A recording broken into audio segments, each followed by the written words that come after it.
Hi everyone and welcome to my guide for the Twisting Blades Rogue. This is one of the fastest builds in the game, especially for the early game for leveling up.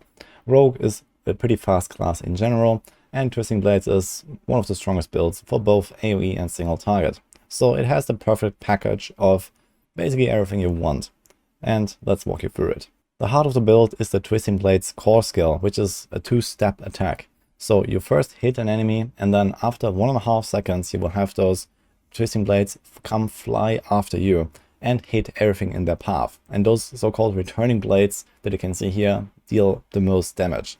So the initial damage is rather low, and it's more about actually trying to hit as many targets as possible with those projectiles that come behind you. I've written both the leveling and the endgame guide for this build here on Maxroll, so you can go check out all the details in written format as well. This is the leveling setup that you will start out with. So we have the Twisting Blades, our core skill. And Twisting Blades also has an upgrade that gives it cooldown reduction. So when you hit enemies with the returning blades, you actually reset your cooldowns.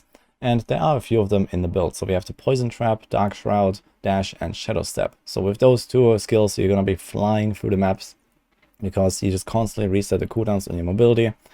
Then you have Dark Shroud for extra movement speed from the upgrade, and also lots of protection, especially against the boss fights. This is very useful.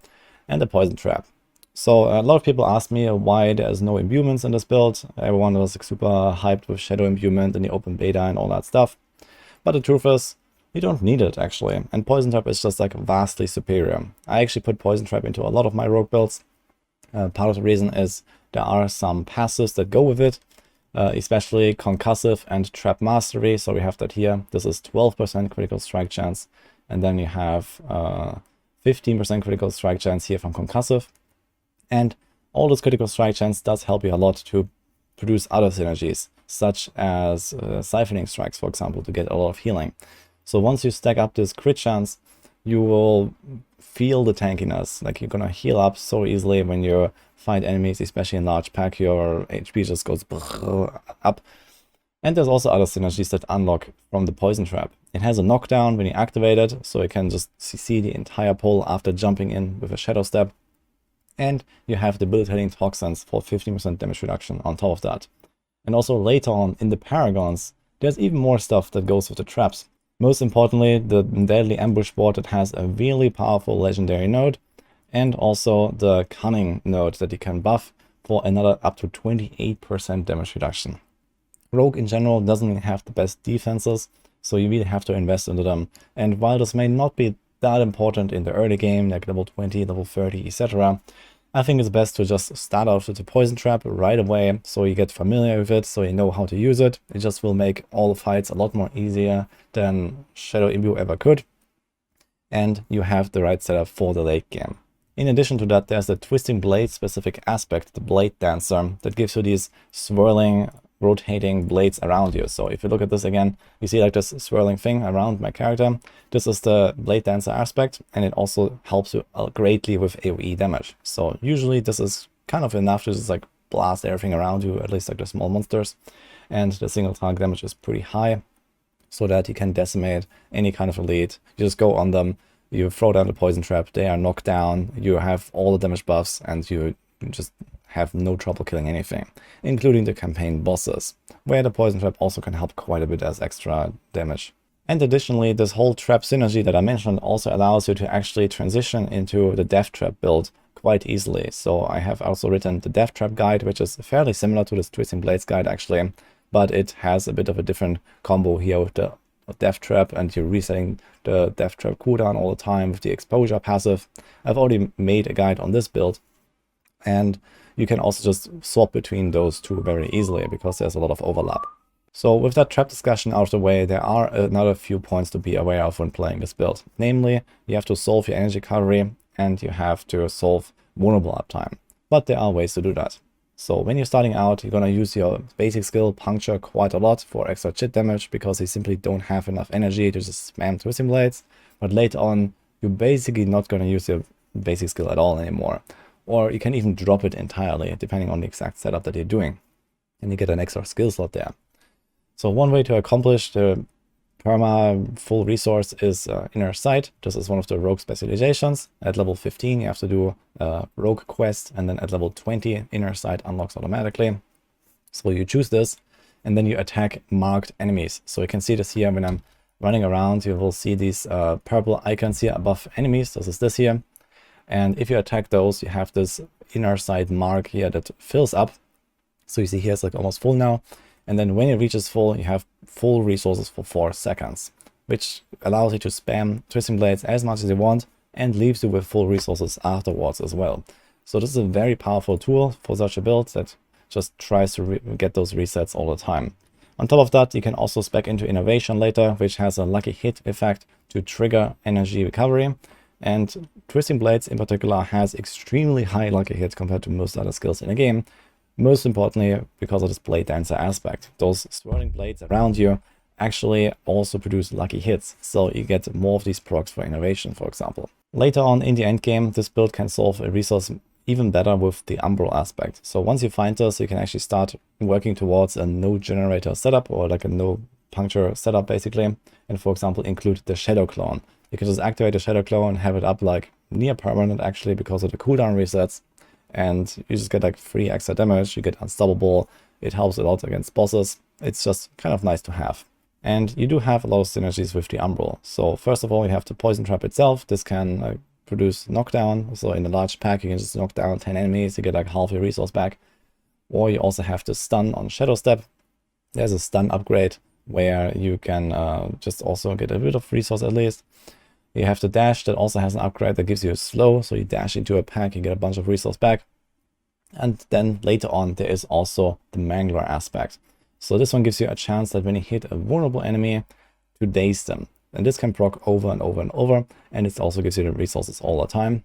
And you can also do Shared Misery aspect, where you hit a target that is crowd controlled and spread it to other targets around it. And this also gives you the Umbral procs. So this is the endgame combo, how to solve your resources entirely without ever needing a basic skill at all. Of course, this will take a while to actually come online, and for the early game, you still have your punctured in there. You also don't have to worry about the vulnerable uptime because of the Blast Tappers aspect. So this one gives you more trap synergies actually, with the chance to proc vulnerable on enemies affected by traps. So in this case, the Poison Trap has an even bigger power here. And all of these aspects that I have in the leveling setup, those 3 here, which I consider the most important ones to level up, are actually available very early. So you see this is Scotsglen, Fractured Peaks, and Scotsglen again. And on the map you can find them here. So we can just type Blade Dancer, this is up here in Jalal's Vigil. Then we have Blast Trapper, this is here on the right, in Korvala Ramparts. And then we have the Edge Masters, this is also here somewhere, Scotsglen. So you get all of those very early, and you can just put them on your jewelry in particular, because these are the items that you don't replace that often. And then you have essentially the main combo already complete, especially the Blade Dancer is the important one here. If you're curious for the leveling part, there is a full point-by-point list here, so you can go check that out. You know, level 1, level 2, level 3, etc. all the way down.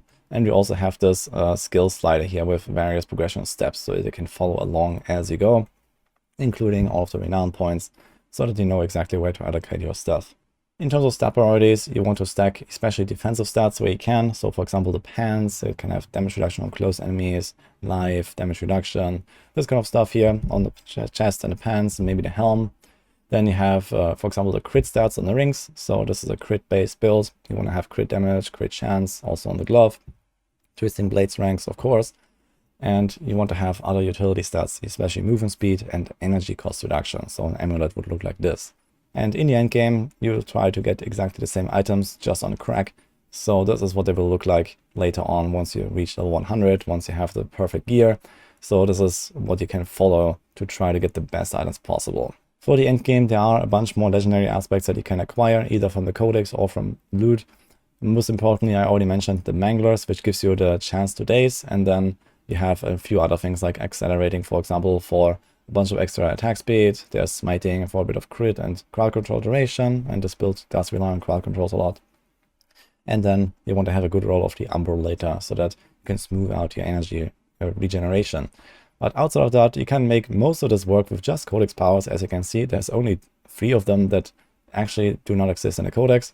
and here are all the dungeons listed, so you can go check them out once you are approaching the end game. We also have a full Paragon setup here. I recommend you to go check it out. So we have the step-by-step progression, and also you can use this slider here similar to the skill slider above, and actually see like all the pathing that you want to do. Essentially, this build stacks a lot of glyphs. So we have the trap synergies here, and we do pick up the Deadly Ambush legendary because this is up nearly all the time. So it's a quite good pickup. We have the damage reduction from the traps here. In general, this trap board is relatively powerful, even with just the poison trap in the build, not even the death trap. But as I mentioned, you can easily transition into a death trap build later. They are very similar. Then you move on to the cheap shot board here. We also picked that up because it's kind of on the way. We especially want to pick up damage reduction here, safeguard for example, and more glyphs. And from this point, it's basically just picking up glyph after that. So we just try to maximize certain glyphs here with the most power possible. So it's pretty straightforward, it's Paragon setup. The glyph ranking is here. So the number 1 is exploit. This one gives you vulnerable damage and the vulnerable proc. This is very powerful. There's combat that gives you crit damage for your core skills. So this is the next best one. And then you have a bunch of other glyphs. So here's the one that buffs randos for the trap damage reduction. And then we just have general damage improvements here. This is damage to close enemies, damage for Kratos skills, and damage to crowd controlled enemies. And we just like go for them with the maximum power on those boards. And that also concludes this guide already. I have the links in the description for the full leveling and endgame setups. So you cannot really go wrong with this build. This is a really powerful build.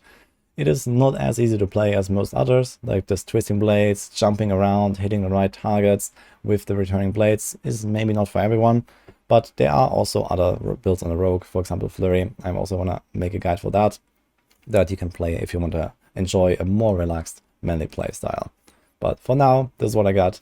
Hope you enjoyed this one. I wish you good luck on the launch, and see you guys next time.